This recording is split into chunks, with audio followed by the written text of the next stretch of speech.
welcome you. I'm glad that we had some time built into the agenda this morning so that you could network and make connections. That's always a good thing. In your packets is a card that looks like this, a plug. We are accepting applications for Minnesota LEND Fellows.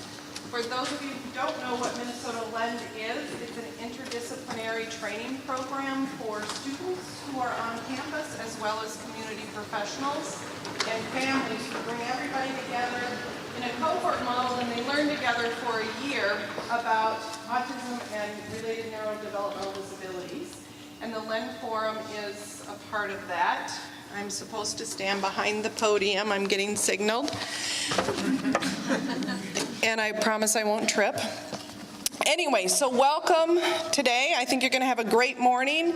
I've been asked to ask provocative questions, so I'm challenging you to ask provocative questions of our speaker. And I'm going to ask Michael Reif, our clinical director, to come up and introduce the speaker for this morning's forum. Thank you.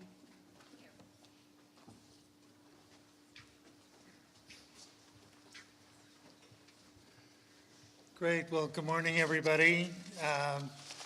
I thought I'd start out this introduction by just musing on when I trained, which is in the ancient days, but a lot of you have had the same kind of experience where you learn very quickly, if you're doing anything clinical, that an assessment means looking for a diagnosis, and then you treat the diagnosis. And so what happens is that in your visits, you start pathologizing everything, and the child becomes a bunch of pathologies, and instead of a child, and the treatment really is directed at this kind of seeming mystical diagnosis instead of what's good for the child. And I know you're all here because you want to change that, right? Yes. Okay. So there's really, in my mind, no better champion for this change and no better mentor on how to do it than our speaker today, Dr. Rosenbaum. So I'm going to read off a bunch of things to embarrass him a little. He's a professor of pediatrics at McMaster University. He has held an inaugural Tier 1 Canada Research Chair. He was director of the McMaster Child Health Research Institute, acting chair of the Department of Pediatrics, co-founder of CAN Child Center for Childhood Disability Research, which I think you'll probably hear a little bit about today. He's had more than 80 research grants, probably a lot higher now. He has over 300 publications, and has received numerous awards from lots of places. He's editor of journals and on and on and on. So I won't be able to even finish this by the time the session's over. But I just want to add a couple things that, to me, the most important parts of the CV are that you can't do this work unless you're a humanist, and I really think that is a key attribute. And you also can't do this work without being a passionate advocate for kids and families and a collaborator with kids and families. So to me, those are some of the key introductory points, and I introduce Dr. Peter Rosenbaum.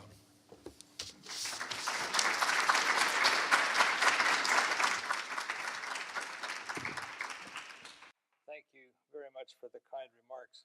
I may have said this a few weeks ago, and Michael heard this talk in another place, but I once heard a speaker introduced at length on and on and on, and the speaker got up and thanked the introducer and said he hadn't expected to hear his obituary. So that's very kind of you. A few ground rules. There are no such thing as stupid questions, only stupid answers. So the pressure's on me, not on you. Second thing is, if you think of something you want to ask and are shy, just be sure that somebody else also wants to ask it, but they're even more shy than you. So don't hesitate to raise questions. And I guess we have time for a semi-formal presentation and then lots of time for discussion. And I know that this is a very shy audience. I could tell by how quiet it was out there. But obviously many of you know each other. And so you can be comfortable that you're among friends. And it's really important, and my challenge to you is not only in listening to these ideas, but thinking about them on several levels. One is, do the ideas make sense? But I'm going to obsess about the idea that we, and especially people like, like you in the LEND program, have a big responsibility and opportunity and responsibility and opportunity to be knowledge brokers. And I'm going to talk a lot about that. Because the things I'm going to say today might be understandable. I hope they are. Then you might roll your eyes and say, my God, they brought them all the way here just to tell us this. But what you need to also think about is who else needs to know these things? Who do you work with who doesn't yet know what I'm going to refer to as modern thinking? And how do we get those ideas across without telling them that they're stupid and we're smart? So the challenge of knowledge translation, I think, is a very interesting one because we can easily get people's backs up if we just say, well, that's wrong. So we have to think about how to seduce people to think about the things that we're interested in different ways. And that's what we'll try to do this morning. That's what I'll try to do with you, and then you can try to do with everybody else. So I want to do 4 things today. I want to talk about some of the assumptions with which many of us were trained. So let me ask, how many people here are nurses? How many people are doctors? How many? 2, 3? 2 doctors. Okay, 2.5 doctors. How many people are physical therapists? 1. Okay, there's a token physical therapist. Any OTs? 1 OT. That's nice, isn't that? They let them in, right? Any speech therapists? A few. Okay, speech therapists outnumber the OTs and PTs. Psychologists? No psychologists. Who have I left out? Parents? Yeah, no, I was getting parents last. Social workers? Okay, good bunch of social. And parents? People who are here in the role of parent. Okay, great. And who have I left out now? Educators. Patients? Well, we're all patients, but some of us are patients in waiting. Okay, so all of us, whether we're patients or parents or health professionals of some description, all come to today with things we learned yesterday, last week, last year, last century, as Michael said. I want to then reflect on what I think are some of the tyrannies of those ideas. Because if we're going to change things, we have to know what we know now and what the implications are of what we know now. If we're thinking this way, what does that mean? And we're going to get into, among other things, the issue of diagnosis and the tyranny of diagnosis. Thirdly, I want to lay out some of the concepts behind the World Health Organization's International Classification of Functioning. Now, how many people here know what the ICF is? How many people could draw it? 1, 2, 3, 4, 3.5. Okay. Tentative. I'm not going to ask you to do it, but this is good because this means that all the rest of you are going to learn something you didn't know. And then I'm going to talk about the F words that we built into the ICF framework. And then I want to talk about the implications of all of these ideas and get you to think about whether, if these ideas make sense, who else needs to know them and how do we share those ideas? So what I can tell you right now is that we can give you, first of all, these are ideas that come out of CanChild, but they're not unique to CanChild, and I don't want to claim that we're the only people that have done this. What we did was we embraced and have embraced for a long time the International Classification of Functioning framework for health, and put the F words together, and you'll hear more about that. There's research evidence, more or less research evidence behind the ideas here. So they're not just opinions. And I'm happy for you to say, yes, but where did this come from? Or why do you think this? Or what about such and such else? I make the comment about the potential for there to be some discomfort. And I think anytime there's a new idea, there's likely to be some discomfort. And I'll fast forward to the knowledge translation part of this. If this is an idea you, whoever you are, should know, and you don't, you're pretty dumb, ain't you? I mean, and that would be very easy for people to feel defensive because I should know this and I don't. And that makes me feel kind of awkward. So the knowledge translation challenge, there are 2 microphones, maybe that's the problem. The knowledge translation ideas involve figuring out how to get ideas across to people without making them feel that they're not as smart as we are, because that's not the case. But you may feel some discomfort as well, because you may hear me say things this morning that are part of how you have been thinking. And don't blame yourselves. Recognize that you are thinking that way because you've been trained that way. So blame your teachers. Who are the teachers in the room? Everybody. Good. And recognize that your teachers aren't to blame because their teachers taught them the same things. And so discussion is mandatory. Absolutely essential that we have conversation about this. So write down things that you want to talk about or raise. Please be prepared to challenge me. Be prepared to challenge each other. I'm assuming that this is what the LEND program is about. And, it's really amazing to be in a room with so many kinds of people from so many disciplines and so many roles and responsibilities. So the opportunities, I said in the previous slide there will be challenges. This is the opportunities.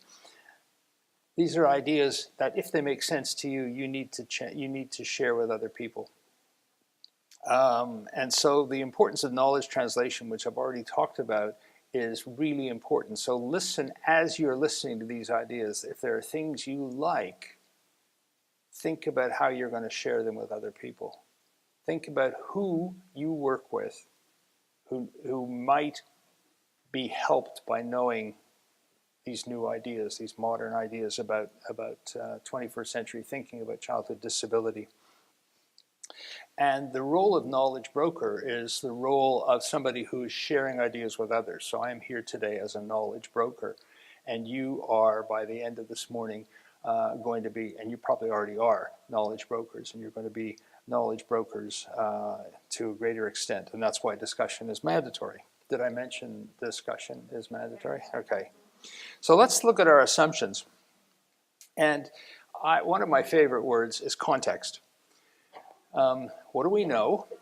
And whether it's about autism or disability or anything else, what do we know? How do we think? What do we do? And it's really useful to reflect on that. And I'll give you, for one example, is that as health professionals, who do we see? Well, if we're in clinical settings, we see people called patients.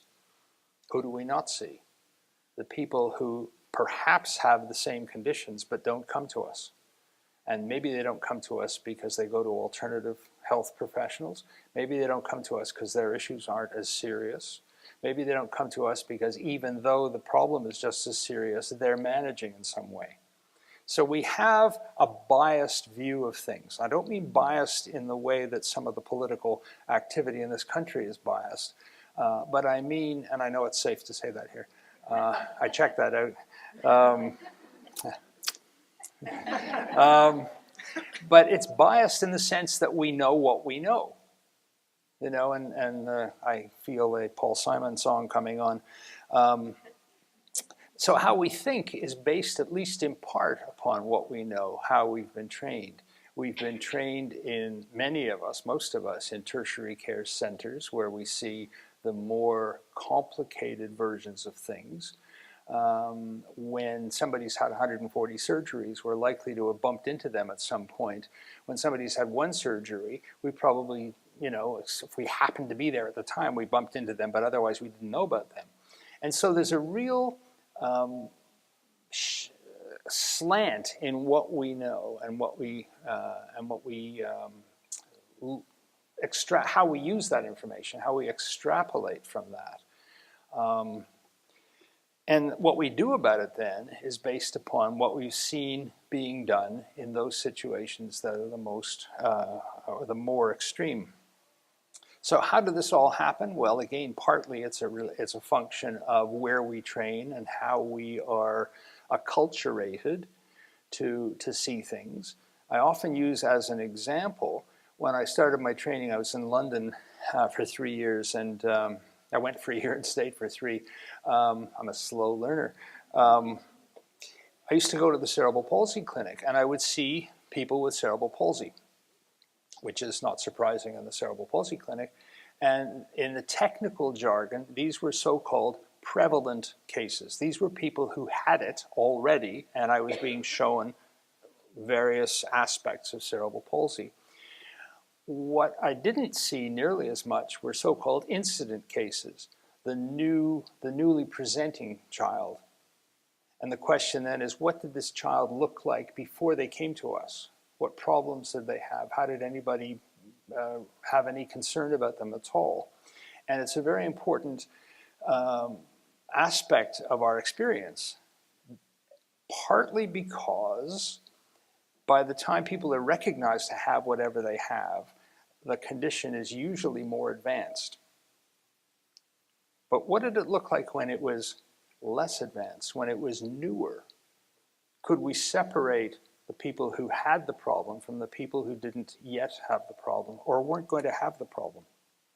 And so again, that's a potential bias in our experience. And then why is this important? Because if we know what we know, then we don't know what we don't know, and we're sometimes not even aware of what we don't know. And I know that sounds very solipsistic, but forgive me. So let's think about where we've come from.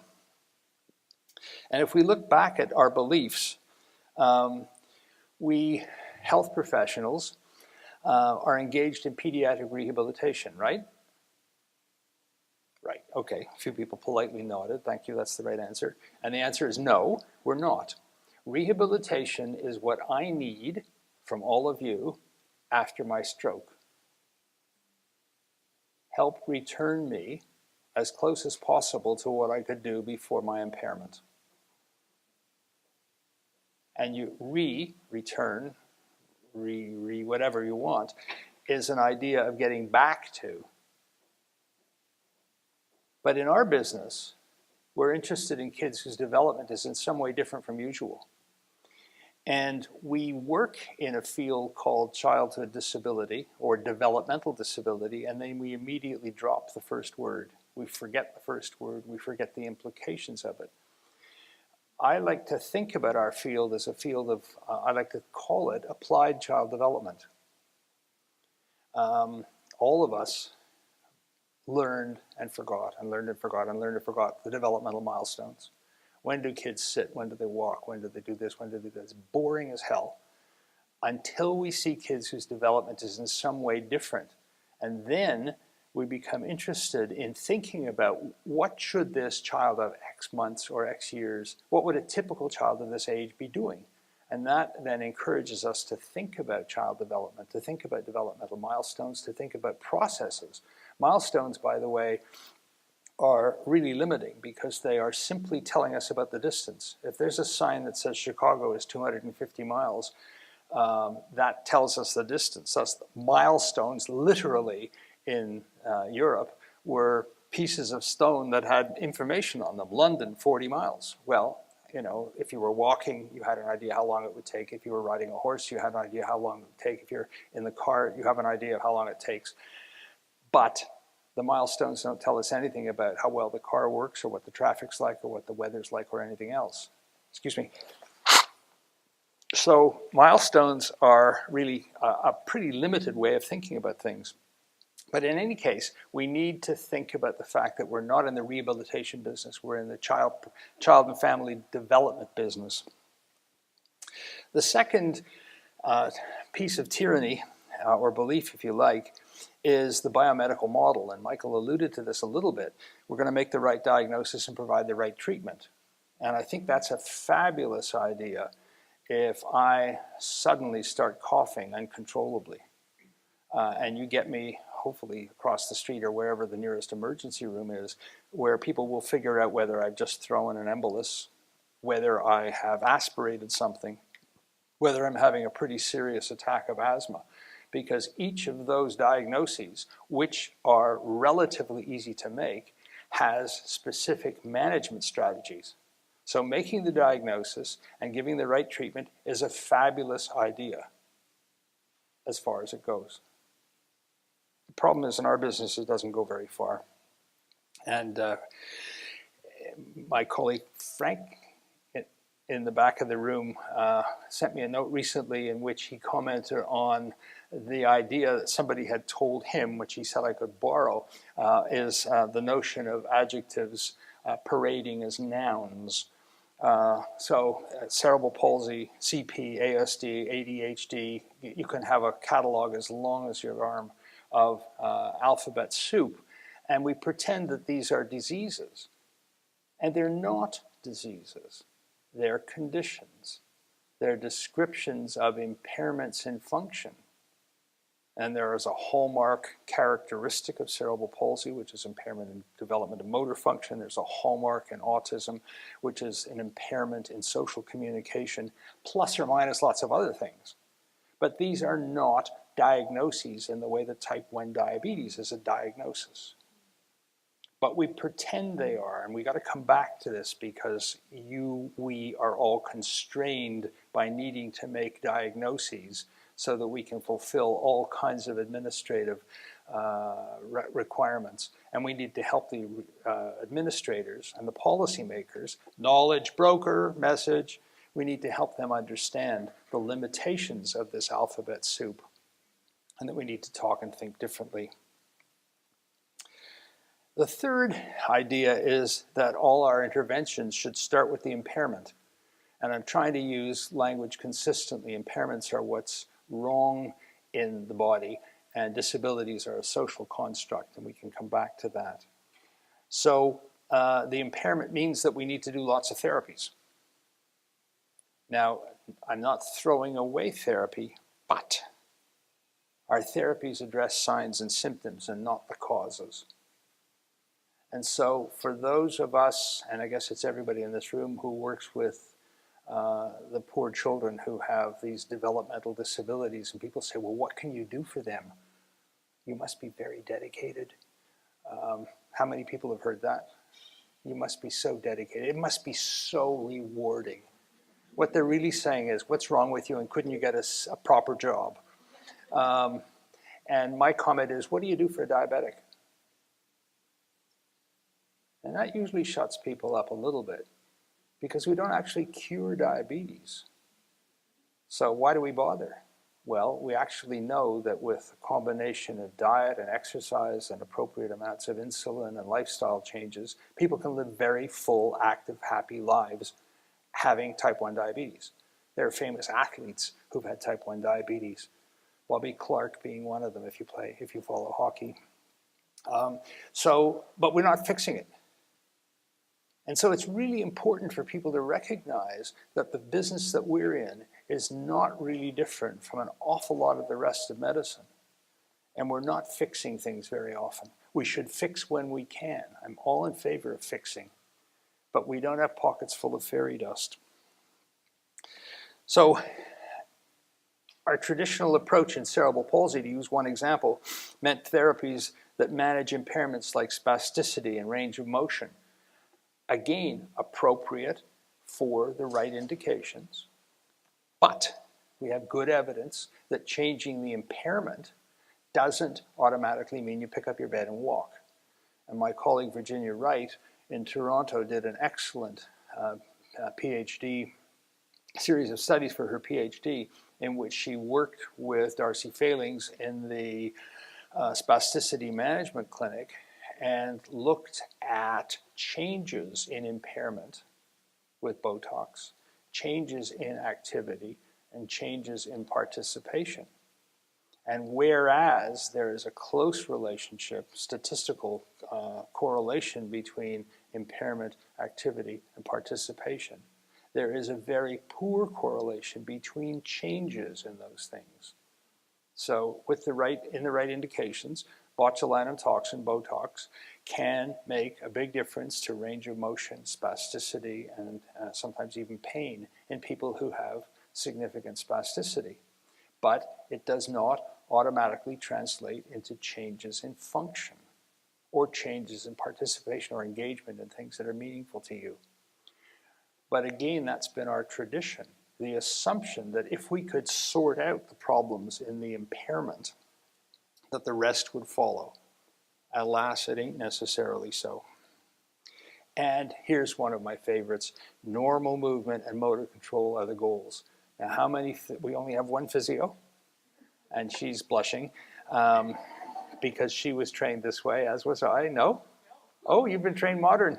Okay, excellent. Excellent. But all the rest of us have been trained that normal is the goal. What is normal? It isn't normal to be a man in this room. There are half a dozen of us. The rest are female persons. Is that abnormal? No, it's just different.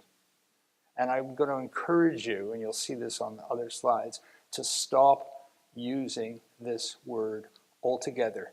Expunge it from your vocabulary as it concerns our field. It's a dumb idea. Normal is a strange idea at the best of times. I gave a talk recently in which I talked about variation. How many of you know who Manet was, the painter? What's he famous for, among other things? The haystacks? A whole bunch of haystacks. Why did he paint the haystack more than once? What the hell? But in fact, painting the same haystack over and over under different conditions of light, different times of the day and so on, allowed us to see the haystacks in such different ways. How many people know the Goldberg variations of Bach? 32 variations. Written, sadly, to help somebody fall asleep, which is actually quite insulting if you're a musician. But the Goldberg variations are a series of variations on a theme. And I think we fail to think enough about variation. There is a huge amount of variation in this room in terms of height and age and skin color and religion, and ain't that great? But we get into our business of childhood disability and we are distressed by abnormal. And it's just dumb. It's just dumb. It's part of our inheritance of concepts which we have to get rid of, and we have to help other people understand that. And we don't produce normal. How many people here are left-handed? Okay, and most of the left-handed people, except her, put their left hand up. See, it bothers me when I get the left-hander putting their right hand up. This is a problem. There was a time, how many people here who are left-handed were expected to change to their right hand? Yes, you were. Yeah, that's why I put your right hand up. Okay. So that it worked for you. That's an idea that has long been a dumb idea and is now hopefully not happening anymore. But it's a simple example, and I try to use examples from everyday life because the business that we're in is not a separate discourse from the rest of life.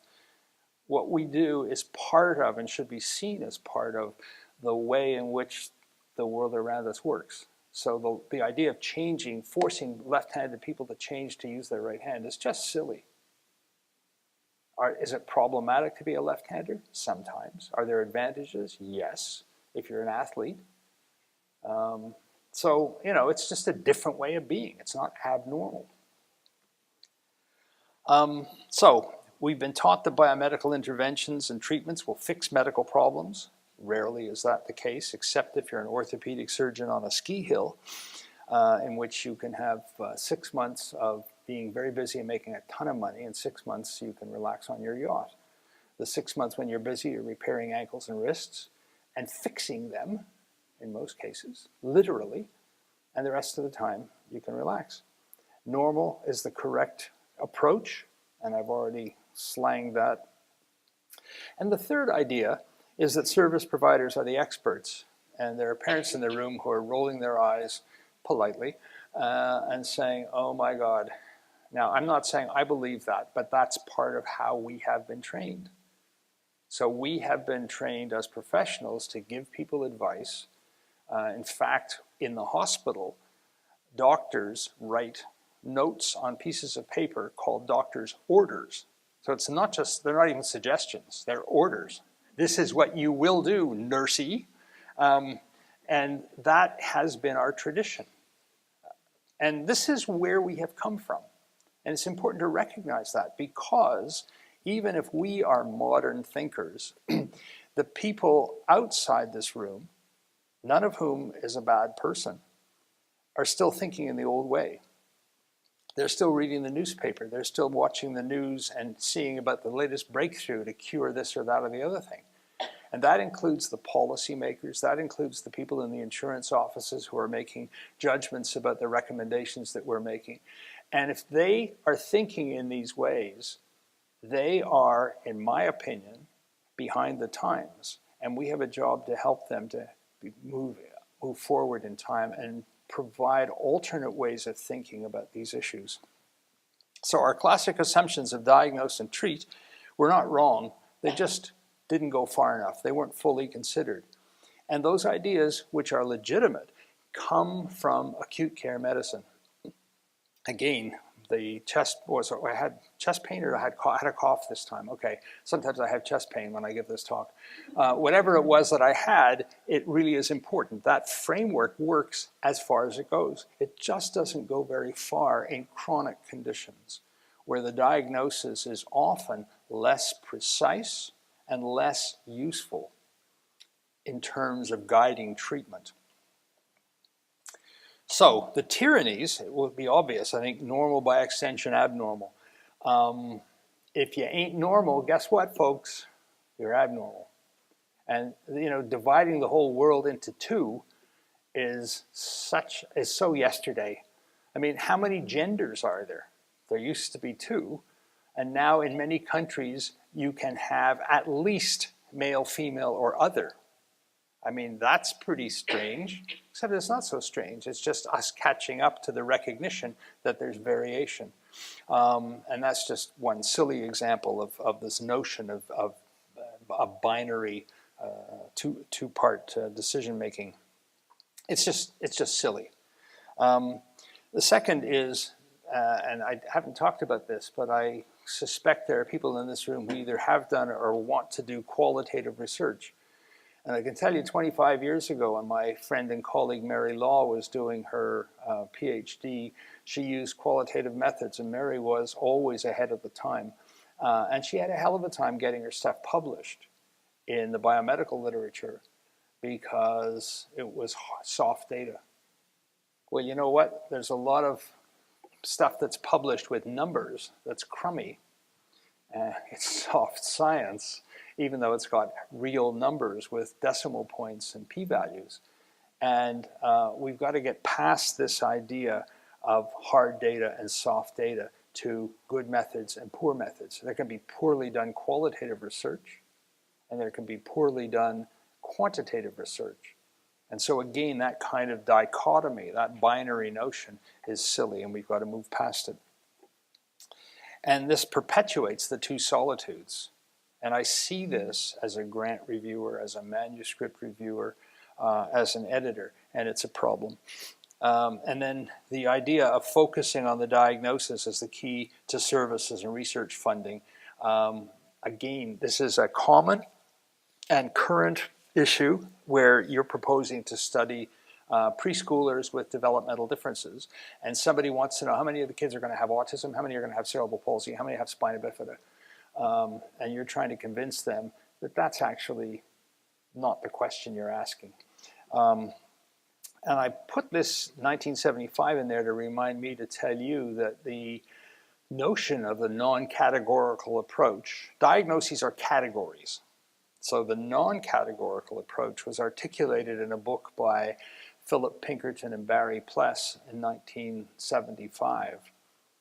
And Ruth Stein, a very eminent disability and health services researcher in this country, produced data many years ago to show that there is much more variation within a diagnostic category than there is between the diagnostic categories.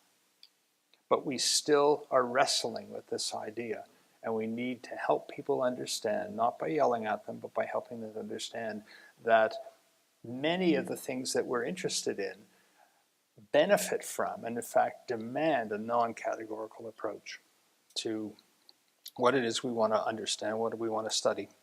So I call these tyrannies because of this. Now I want you to think about this and talk to your neighbor for literally 1 minute. If I hadn't believed it, I wouldn't have seen it. Talk to your neighbors now about this, not about politics.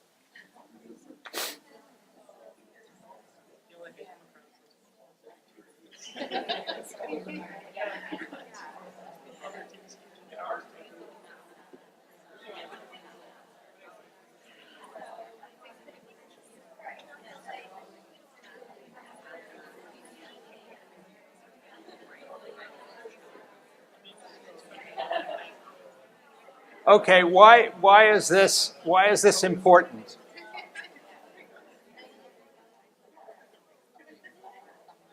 You realize that this is the reverse of the usual. If I hadn't seen it, I wouldn't have believed it.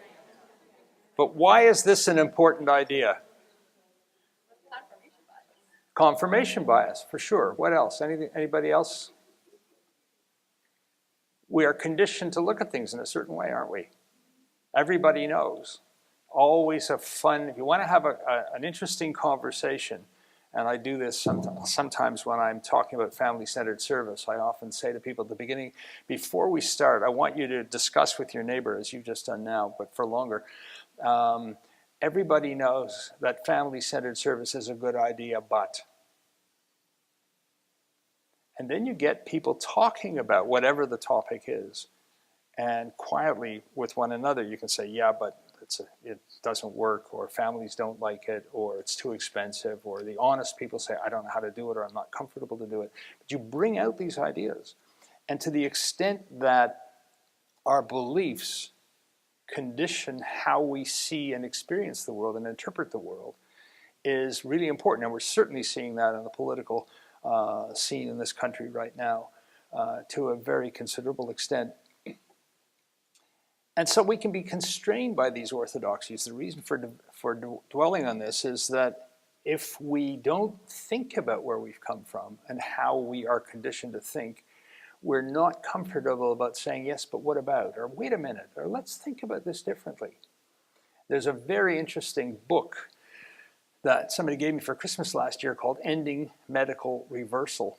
It's not about our field at all. It's written by a couple of guys named Sifu, C-I-F-U, and Prasad, American internists, who talk about the tyranny of changing things because there's a standard way to do things. And this is, everybody knows this is the standard. And one famous example, infamous really, is the approach to breast cancer. And I didn't recognize until I read about this that the idea of radical mastectomy came not just from radical as in, oh my God, I don't believe you're talking about this, but came from Latin, radix, for root. And I presume in Minnesota that you had dandelions. And dandelions have a long root, and you've got to dig down and get the root out. Well, that was what people thought how breast cancer worked. And so the surgeries that were done were meant to remove the root of the cancer. Well, of course, that was a wrong idea. And when it wasn't working, it was because the surgery hadn't been radical enough, and so it became more radical in the colloquial sense. And thousands of women were brutalized by this surgery, but that was the standard. And in the 70s, a surgeon in Pittsburgh proposed that maybe lumpectomy would work as well. And he was hooted off the stage. He couldn't get his work published. He couldn't get grants. Turns out he was right. So the tyrannies are very powerful, in part because what if we're wrong? What if Halsted was wrong about that surgery? Oh my God, we've all participated and we've believed in it. We've done the surgery. We've subjected ourselves to the surgery. And it's a very challenging business. But there are lots and lots of examples, and in Ending Medical Reversal, they have some examples like this. So, what ideas are in the wind today? And if we look back very quickly to 1980, the World Health Organization's original effort at thinking about health, not just about diseases, but health, was the International Classification of Impairments, Disabilities, and Handicaps. And this is what it looked like. This framework said that any disease was associated with impairments, produced impairments, whether they were structural things or whether they were biological, biochemical, or psychological things. So people have depression. Maybe people with depression have some sort of chemical issue in their brain or some sort of wiring issue. But whatever it is, there's something inside us that is producing that condition, be it a psychological or a biological condition. And that in turn would produce disability or limitations in function, which in turn would produce handicap. And this was useful to an extent because it reminded us of these components. So we could think about primary prevention. If there is a condition called iron deficiency anemia and we can detect it and prevent it, hooray, that's great. And we have, in fact, prevented lots of cerebral palsy. And we forget about that because we don't see RH incompatibility anymore because we learned how to prevent it. So this is a very useful idea.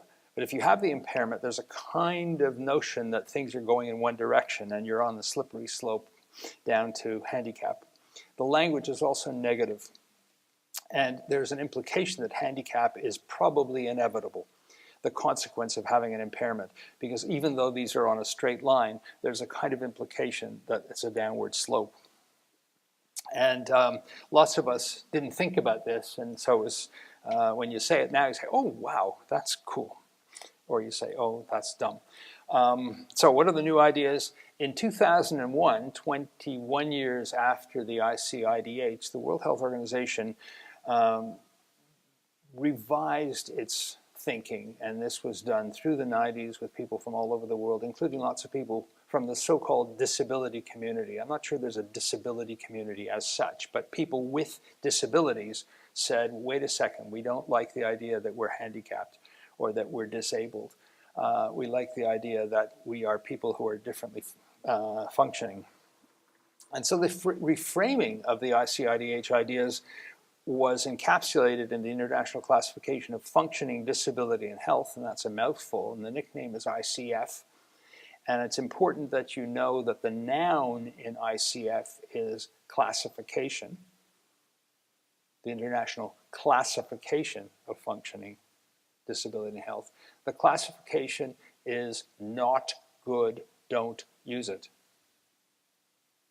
How this came about, and I'm working with some colleagues who are writing a book about this right now, but how this came about was that you'll all know that there is the International Classification of Diseases, ICD-10, I think 11 is on the way, and this is so cerebral palsy is 343 point whatever. This is a way of describing and classifying all diseases. So this is a parallel effort to classify disability. But so far, it's really crude and I think hugely problematic. And that's a conversation we can have later if you like. But what we like about the framework is that it is a very interesting way of reminding us about health. It's a framework for health. It's a framework that applies to everybody in the world, including the people in this room. And this is it. So here I just put, because we tend to work with kids, I put cerebral palsy and autism, but you can put Alzheimer's or diabetes or myopia or whatever it is you work with in the top. And now you see a few things. First of all, you see body structure and function rather than impairment. So this reminds us that any health condition may have manifestations in body structure and function. It may affect activity, what I like to think of as the ING words of life, ADLs if you like, but activities of daily living, but lots of other things as well. And then participation. And participation appears for the first time, I think, in our awareness, in our conscious awareness. Participation in World Health Organization terms is engagement in meaningful activities. Now, if there is, I don't see anybody in a wheelchair here, but if you were here in a wheelchair, you would have some kind of impairment that limited your ability to walk, so you'd have an activity restriction. But you would be here doing what everybody else is doing, even though you're in a wheelchair. I say even though in quotations. So your ability to participate, all of us who are wearing glasses are participating even though we need glasses. I mean, it's stupid when you say it that way. But when we think about more extreme issues like using a wheelchair or being blind and still participating, we say, isn't that amazing? They're blind and they can still be here. Well, it's not amazing, it's just different. But what the World Health Organization also demands of us now is to pay attention to environmental factors. And I hear you all saying, oh yeah, we always knew that. And I will say, BS, you didn't always know it. And even if you did, you didn't pay attention to it. So the difference between understanding the word environment, yes, that's a familiar word, and bringing it explicitly into our discussions is a very big difference. And personal factors, what's important to you?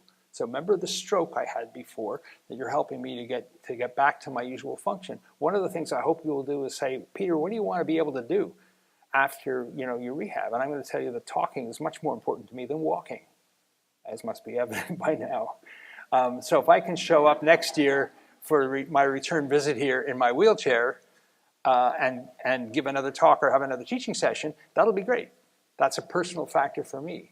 Whereas if I'm an athlete, then being able to get back to sports, even parasports, may be very important to me. And that brings us to recognize the importance of the individual, not just of the condition. And by the way, all these pieces are connected to each other. The hip bone is connected to the thigh bone is connected to the hip bone, in a way that didn't used to be. Remember the previous slide with the arrows that went in one direction. So what do we like about this? It's a framework for health for everyone. The words are neutral-ish. Everything's connected to everything else. And it's a dynamic system, to coin a phrase that physios know, and maybe others of you as well. And this means that we can start anywhere and everywhere, rather than having to start at the upper left-hand corner in the body structure and function box with lots of treatment. So this is a profoundly different way of thinking about health, because it is now a much more comprehensive and inclusionary. And doctors in particular have been trained when we're making diagnoses to rule out. So that really terrible cough I had, get to the emergency room, they're going to ask me, have I ever had asthma? No. They're going to rule out asthma. Was I eating at the time I started coughing? No. So I probably haven't aspirated a peanut into my windpipe. They're going to rule those things out and focus on, oh, by the way, this is my second trip in 2 weeks. I've been on lots of planes. I might have a deep vein thrombosis. They're going to check for that. They're going to find I have a painful limb. Guess what? They've made the diagnosis. They ruled out the things that didn't belong. They made the right diagnosis. Boom, clot-busting drugs, and I'm going to be fine. So ruling out is really important. I like to think of this as a rule in.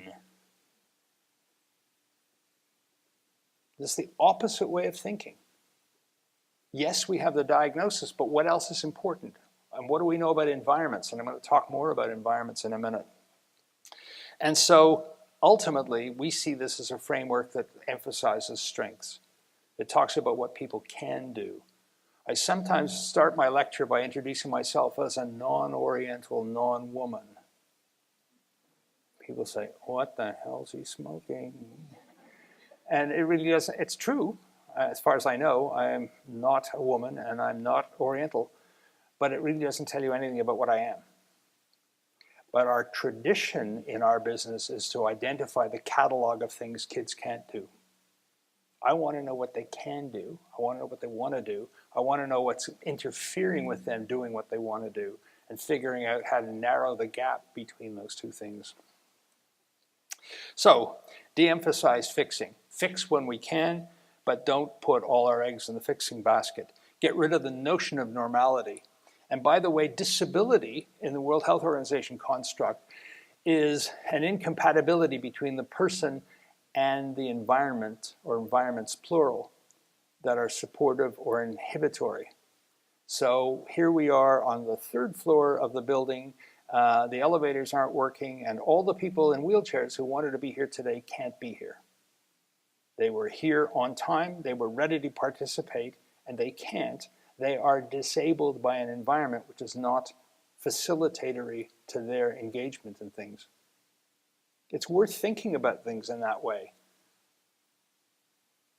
We can't penalize the people who can't do things nicely and normally the way some of us do. We've got to think about how we can facilitate people's and accommodate people's differences so that they can participate. So disability then is a social construct. And I don't want to get rid of it, but I want people to think about the fact that the problems that we have are impairments, and that we can overcome those impairments either with interventions like glasses, or wheelchairs, or alternative communication systems, or we can accommodate them in one way or another. The ideas that I think we need to promote are development of child and family. We don't talk nearly enough about family development. We need to think about child and family strengths. So I always ask parents, what are they going to brag about with their kids? I want to know about achievement, and I want to think about us being family-centered, which is easy to say and sometimes harder to do, but probably not for this audience. But again, in thinking about your role as knowledge brokers, why is it important that you're spending time with a family? Isn't the kid the one with the cerebral palsy or the autism? Well, yeah, but the kid lives in a family. I've been doing this work since I started my training in 1970, and I have never ever had a 3-year-old come into clinic on her own and say, "Doc, you gotta help me, my behavior sucks. I don't talk good, and I walk funny." The people we work with in our field are parents and kids, but parents and families are the unit of interest, or should be. And that has really big implications about what we do. When I have my stroke, you're going to give me the rehab. I hope you'll be nice to my wife and my kids who want to be helpful as well, but you don't have to be. You're not very good if you're not, but you don't have to be. I'm the patient. I'm an adult. I'm hopefully sentient.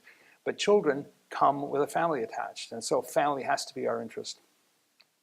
So what we did in playing with this ICF was to write a paper called The F Words in Childhood Disability. I swear this is how we should think. Very cute, very clever, very kindergartenish, but it's had a huge impact. And for the second part of my talk, I want to share with you some of the ways that these ideas have been picked up all over the world. The article we found out recently has been downloaded over 11,000 times from the journal website. We've presented variations of this talk all over the world, and we now have over 24 translations of the F Words ideas, not the paper as such, but the ideas, and I'll show them to you. And these are the ideas. We talk about fitness, not because it's the only part of body structure and function that's important, but kids with impairments often are less active and less fit than other people. And quite frankly, all the kids in the community are less fit than the guidelines tell us they should be. With respect to activity, we talk about function. Not normal function, not nice function, function. Everybody in this room wearing glasses has an impairment. Those of us whose glasses do a decent job are able to function, even though we need glasses. With respect to participation, we talk about friendships.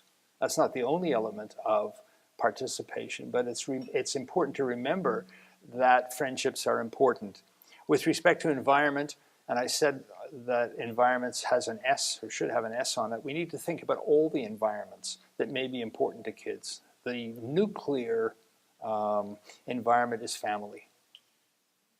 But there are also political environments, social environments, economic environments, attitudinal environments, and on and on and on. All of those things will, or may at least, influence the experience of growing up with a difference. And then personal factors. What's fun? What floats your boats? What's important for you? And can we build on that? I was hearing about a 15-year-old who suddenly discovered music. 15-year-old who has autism and discovered music. Well, that's fun for him. I hope it's fun for his parents, because he apparently plays a lot. That's better than his brother who plays the drums. But you know, it's important. If it's important to him and it's something that's going to motivate him, that's great. So we need to find out about those things. And then we put in future, and future is in the bottom because it doesn't belong in the ICF. Not that it doesn't belong, it isn't part of the ICF. The ICF picture of you or me is a slice through time today. So needless to say, the slice is going to change as abilities change, as families and environments change, as personal interests change. It is a good way to get an account of the current situation.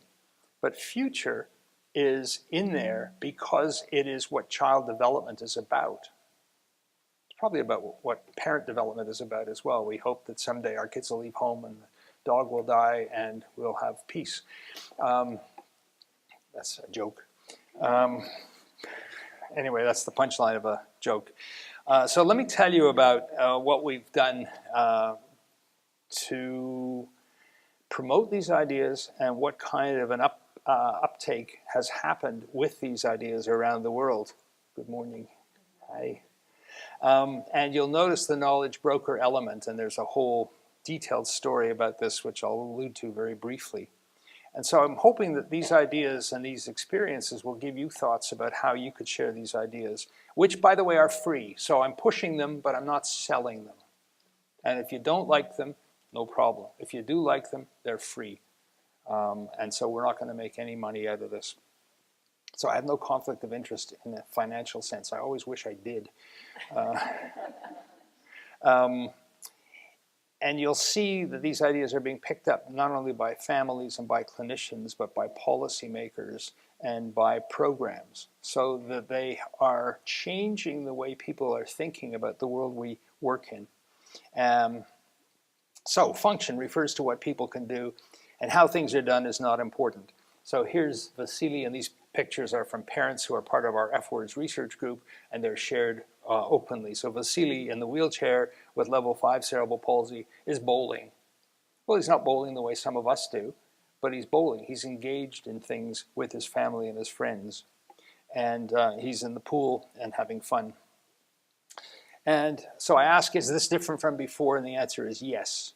Because, as I said earlier, we used to put all our eggs into the impairment fixing basket. We used to figure that we had to do lots and lots of therapy to help kids learn to do things nicely, and then they'd be able to function. And we assumed that function would follow and be normal, and as I said, it ain't necessarily so, and in fact we have good evidence that it isn't the case. In the F-Words use of these ideas of the ICF, function replaces activity. And this is consistent with developmental realities. If you think about how kids do things, they do things in their own very cute 2-year-old or 3-year-old or 4-year-old way, and eventually they do them nicely. You haven't heard me talk about the color between orange and green as Lello, but my 3.5-year-old grandson, who is incredibly bright and talks in paragraphs, still says Lello. Are we worried about it? Should he have speech therapy? Any speech therapists here who want to treat him? Of course not, because it doesn't matter, and he's going to learn to say yellow eventually. So we don't worry about those things. We don't think about things having to be done normally. We think about things being done in ways that are developmentally appropriate. And if they remain younger in the sense of a child, a 10-year-old who's still saying lello, we still know that he or she means yellow and not blue or green. And so that allows us to move toward achievement and recognition of what they're actually meaning and move on from there instead of being stuck on trying to fix it. And sadly, in many of our fields, there are still people there's still OTs doing pencil therapy so the kids will hold their pencil nicely. Any OTs in this room doing that? Nobody's going to admit it, and I wouldn't be surprised if you were, but sadly, there's still a hell of a lot of that going on. It's just dumb. Just dumb. I was giving a variation of this talk in India a couple of years ago and was watching, there were 80 people in the room, they were all writing, and I was watching how they were holding their pencils. Some of them were using their left hand, which is, as we know, terrible. Some of them were holding their pen like this, and some of them are holding it like this, and all sorts of weird and abnormal things, which of course aren't abnormal at all. They're totally functional. But that's another example of the tyranny. When I was in school, we were taught how to hold our pen nicely. It's just silly. Family, the central environment of children's lives. And treating families as equal partners is easy to say. It should be easy to do. It's essential. So, isn't this obvious to you? It is.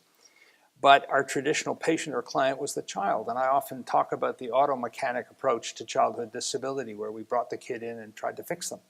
And I have to take my car in on Friday this week, tomorrow I guess, and have the snow tires put on and have a tune-up. And hooray, there are people that know how to do this and I don't. But, that's not quite the same thing as a living, breathing, changing, developing child and family. And so our services have traditionally been paternalistic and haven't engaged well with families. Again, I said this earlier, we tell families what to do and we're disappointed if they don't follow our advice. How can they dare?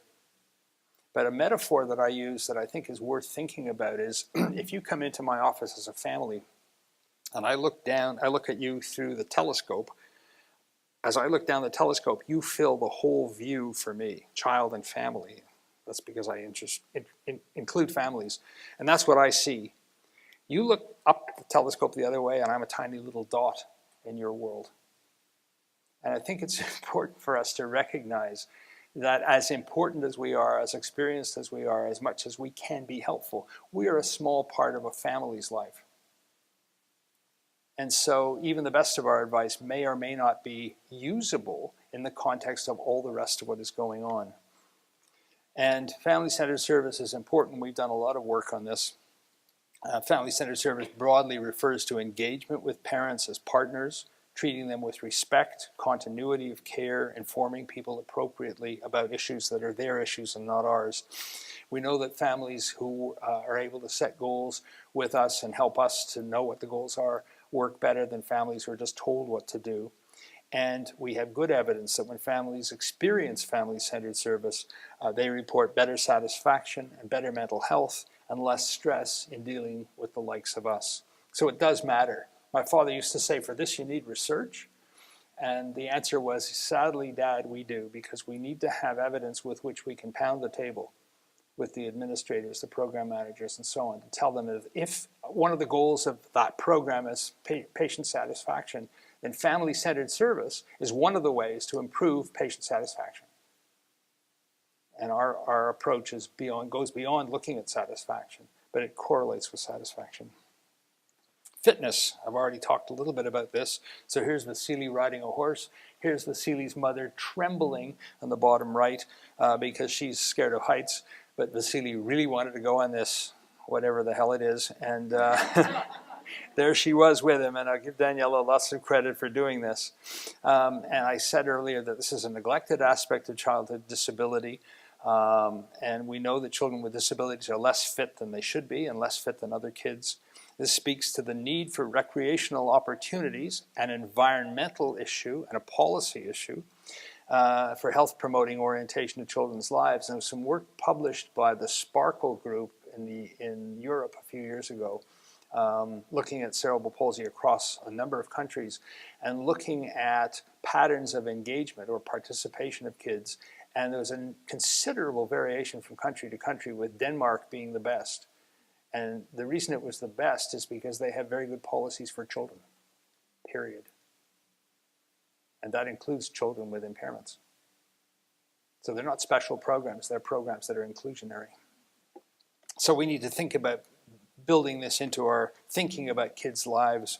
And this sometimes can bring up a source of tension. If we want kids to be engaged in some sort of community activity and somebody else wants them to have more therapy, we can get into real tension between whether we're promoting participation, engagement, and development, or whether we're trying to improve biological function.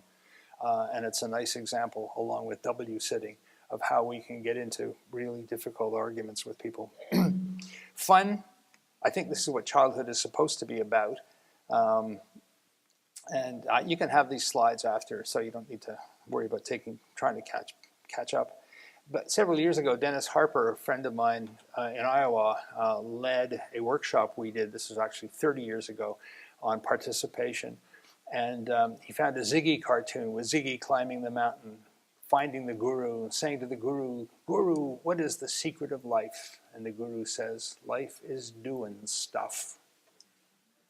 And that was a long time before the WHO had this framework. But it's a really interesting idea of how important it is to be engaged in things that are important to us. And we know that people with disabilities have lower rates of participation, and that's partly because of environmental factors and partly because we don't promote it enough. So we can ask questions like, what do we do to enhance and increase participation? And some pretty simple answers. Find out what they want to do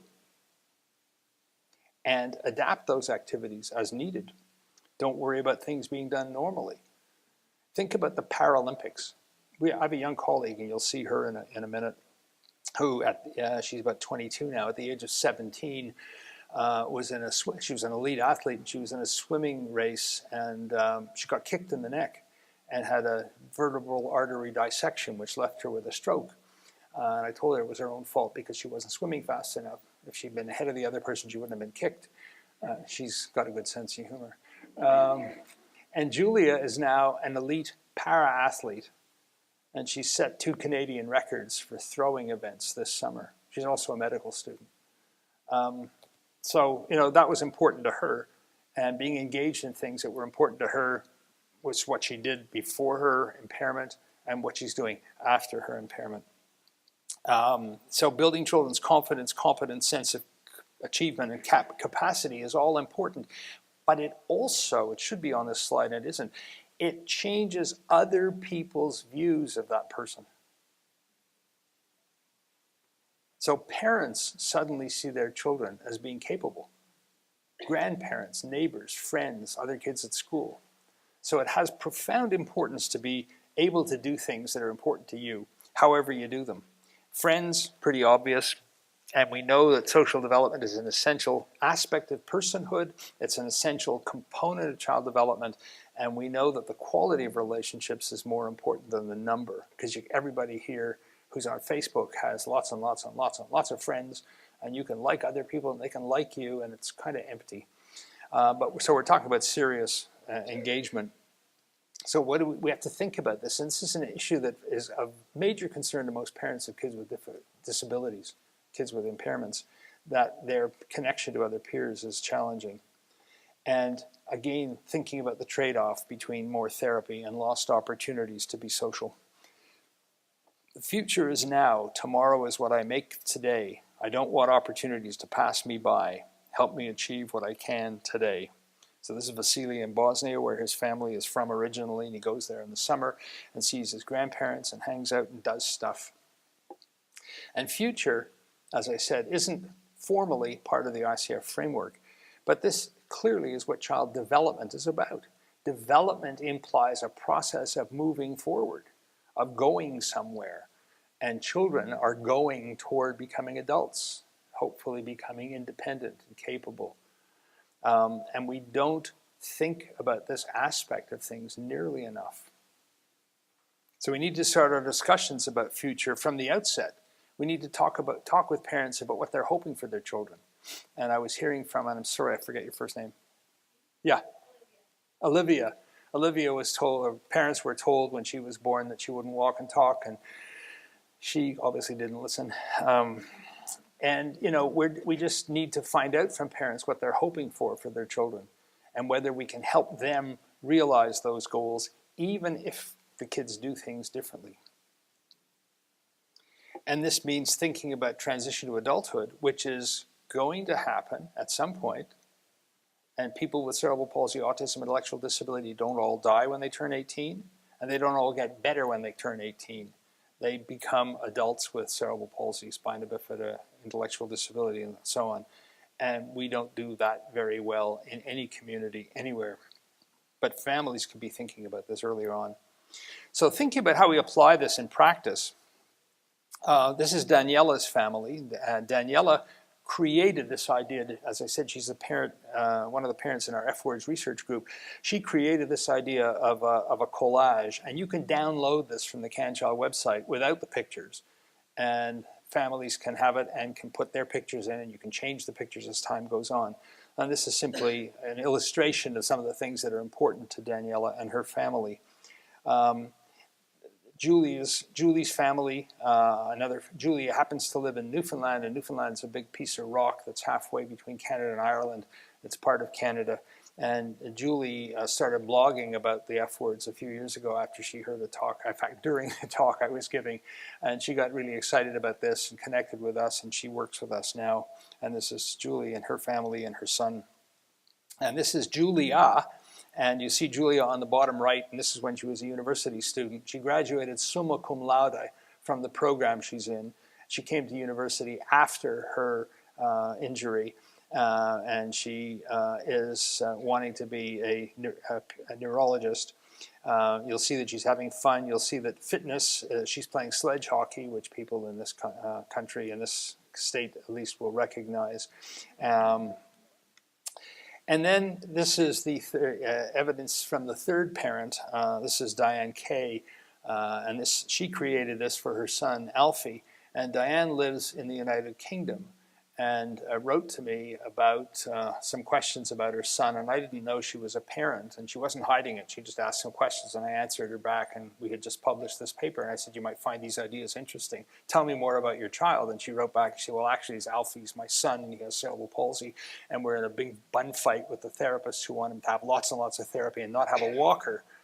And anyway, that was about 5 years ago. So she became very engaged with us, and she created this F-Words agreement, which is a nice way for Alfie to introduce himself and his views of the world to people. Then we created, some time ago, we created this poster on the right, and on the left is something we found in a clinic somewhere, not in our own community, with the 6 F's of childhood disability, and it's kind of boring and black and white, and the ICF framework on the bottom. And we can do better than that now, because with colleagues in Australia, a couple of years ago, they asked for permission to create a poster for World CP Day. Now, I want to make clear that the F-Words are not about cerebral palsy. They're about developmental difference. And we have a version of this now that doesn't have cerebral palsy on it. It just says the 6 F-Words. But what you see now is the cartoons and illustrations of the F-Words. And this poster's now been translated into 24 languages. So if there's anybody here who needs the Amharic version from Ethiopia, ladies, is that from Somalia? No, Ethiopia, yeah? Do you speak Amharic? Anybody speak Amharic?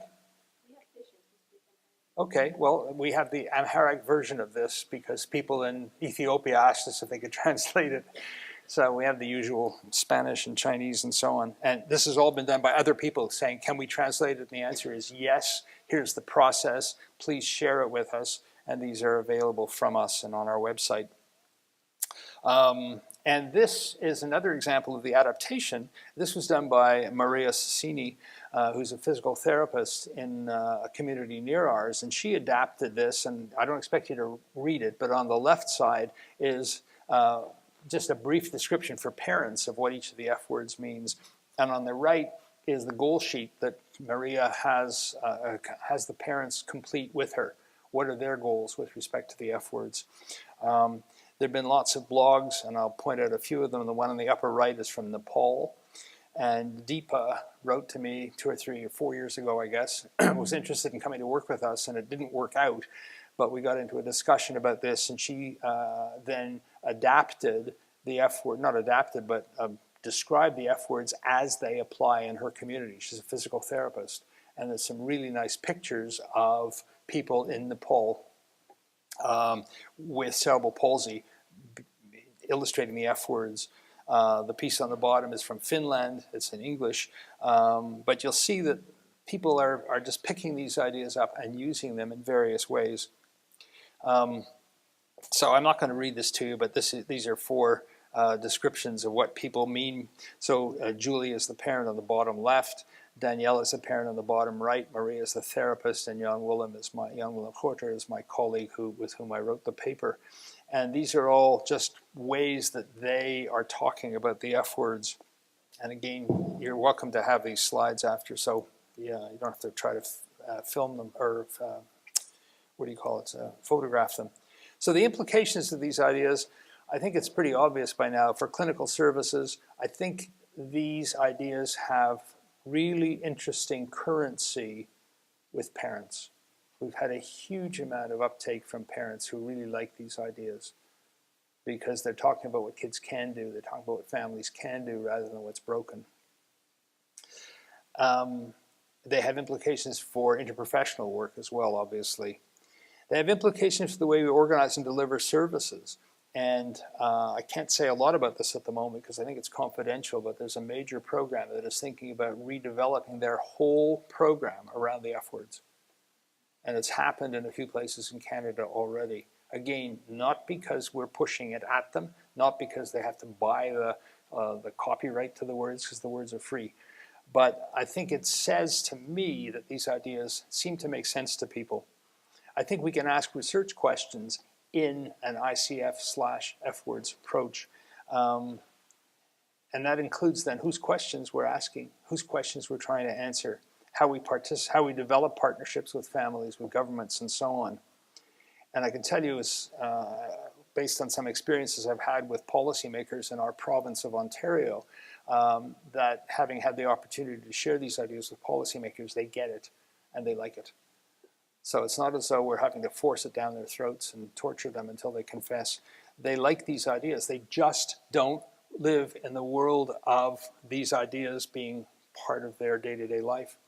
I think they have huge implications for education, for talking about the ICF as a framework for health, for talking about the F words as ways of operationalizing these 5 concepts in the ICF framework, and for knowledge translation, which I commented on earlier. So the implications: things we need to de-emphasize: fixing, normality, disability as the notion that these people are broken and can't do things. We need to promote development, child and family strengths, achievement of being family-centered, and I'm repeating myself. We need to think about how we talk with families. What do you want to brag about? What are your goals? How can we help you achieve those goals? How can we help your child be who he or she wants to be and who you hope they can be, even though they might do things differently? And one example of this would be a parent who wants their child to walk and talk, and their child isn't at this point and perhaps never going to walk and talk. But we can talk about communication or mobility and communication. Now, powered mobility conversation with parents of a 2-year-old can be difficult. But when we ask things like, let's take the communication a bit easier. I want him to talk. What do you want to know? I want to know what he's thinking. Well, me too. I want to know what's on his mind. So let's give him a way of doing that. So let's talk about sign language. Let's talk about some kind of alternative communication system. And that may or may not be temporary. It may be a permanent alternative. But let me tell you a story about my granddaughter, who, when she was literally a year of age, as in 12 months, our daughter lives far in the north of Ontario, our daughter called and said, Nova, my granddaughter, wants to Skype with you. Yeah, come on, she's 12 months. I said, so we got on Skype and said, how did you know? And the computer was upstairs, and Nova did this. This is Grandpa, and pointed upstairs. At 12 months, she could communicate that she wanted to communicate with us. She wanted to Skype with us. Couldn't, at 2.5, I was still gank a teeter. She couldn't say Grandpa Peter, but she could sure as hell communicate. And when we can have these kinds of conversations with parents about what it is that we're hoping that we can promote with our alternative approaches to mobility communication, as 2 examples, parents get it. Sometimes not right away, sometimes they need to reflect on it some more. But we can, I think, be very helpful by talking about the ways in which we counsel, the ways in which we recommend interventions that will promote function. I had a parent many years ago whose last child of many was very premature and had cerebral palsy and significant visual impairment. And she came in when he was 4, and I said, how's he getting on? She said, well, he's getting into a lot of mischief. That's good, isn't it? And it was such a useful comment for me to realize that this sophisticated mother, sophisticated in the sense of a parent, recognize that mischief is an important thing for kids to do. So when you tell me you want your kid to walk, what do you want your kid to do when they can walk? Well, can we help that happen in other ways? We know that powered mobility will allow kids to get into mischief, will allow kids to run away from home, will allow kids to do things we don't specially prescribe like mischief, that will change our view of the child, will change the child's view of the world and the child's view of themselves. So those kinds of things I think are important. This kid gets to listen to this talk quite a lot. So my challenge to you, and we'll open this up for the next 3/4 of an hour, I guess, is about knowledge, being knowledge brokers. We have a program going on with some colleagues in Australia right now, originally called WOW, Welcome Orientation Workshops, now called Envisage, an acronym I can't remember, to introduce some of these ideas to parents who are new to their career as parents of children with disabilities. But I say here that even if these ideas make sense to you and you've read the F Words paper and you think this is all wonderful, think about who's next. Who needs to know these ideas? How are you going to share these ideas with them? What are they going to say? How can you try to convince other people to be more open to, or not more open, to be open to reconsidering what they know, what we know?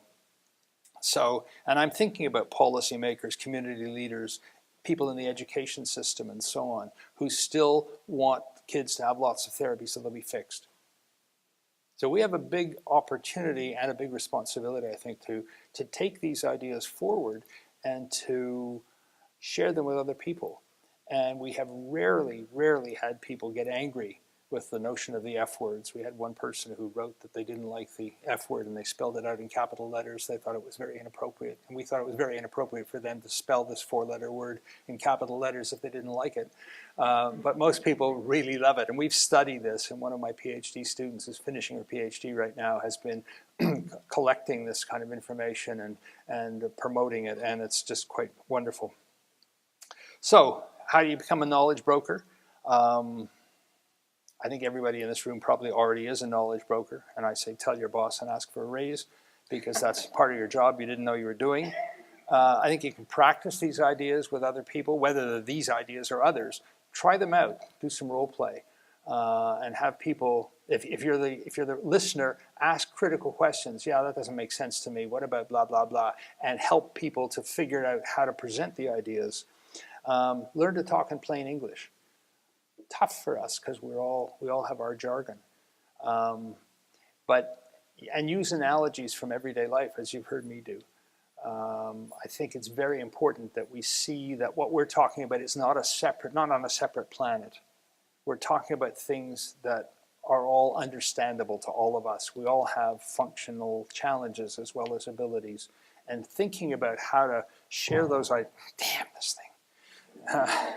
how to share those ideas in ways that are colloquial will, I think, be very helpful to people. And we need to learn from each other's ideas and metaphors. One other story I have to tell you briefly. I have a friend who was retired recently, a Crown attorney in Toronto, and he's been blind since he was a child. And he talks about us as the light-dependent people. So think about that one for a minute. But the story he tells true story. He was in the middle of a prosecution, and he was with his junior, and suddenly there was a gasp and a flurry and some fussing, and he turned to his junior and said, "What happened?" And his junior said, "Oh, the lights just went out." And David jumped up and said, "Your Honor, we're ready to continue." Now think about that. You know, who's disabled? It just makes the point, I think, that, you know, there are different kinds of experiences and different realities. And I tell that story with his permission. I hope you understand, and we'll discuss what we mean by knowledge translation, why it's important. Don't ever use the word just. I'm just a whatever, because you're not just anything. You are who you are. But isn't this stuff an issue for researchers? No, it's not. It's for all of us. And so we need to think about who needs to know what, why they need to know it, how we can explain it, how we can put it into the context, to go back to something I started with, the context of their reality. How can we get better at knowledge translation? Practice it, try it out with each other, and think about whether you're already a knowledge broker and how you can become a knowledge broker that's even better and fuller than you are now. So the questions that we can ask are, if everyone loves ideas like the F words, what does it look like in practice, whatever your practice is? How do we share and implement these ideas? What do we evaluate to show the value of these ideas? And that's part of what we're doing in some of our research that Andrea is doing. Who needs convincing? I think everybody. And what are the actual knowledge, the knowledge translation aspects to actually change practice?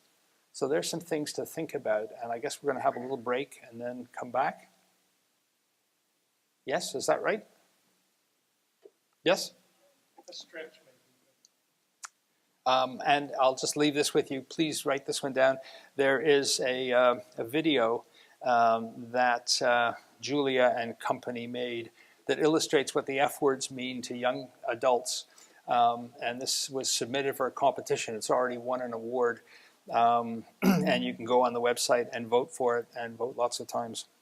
But it just shows you these young people who have various kinds of impairments doing really fun stuff and talking about how the F words are influencing them. So this is not just for kids. And we've had people say, well, can you use it for adults? And the answer is, of course.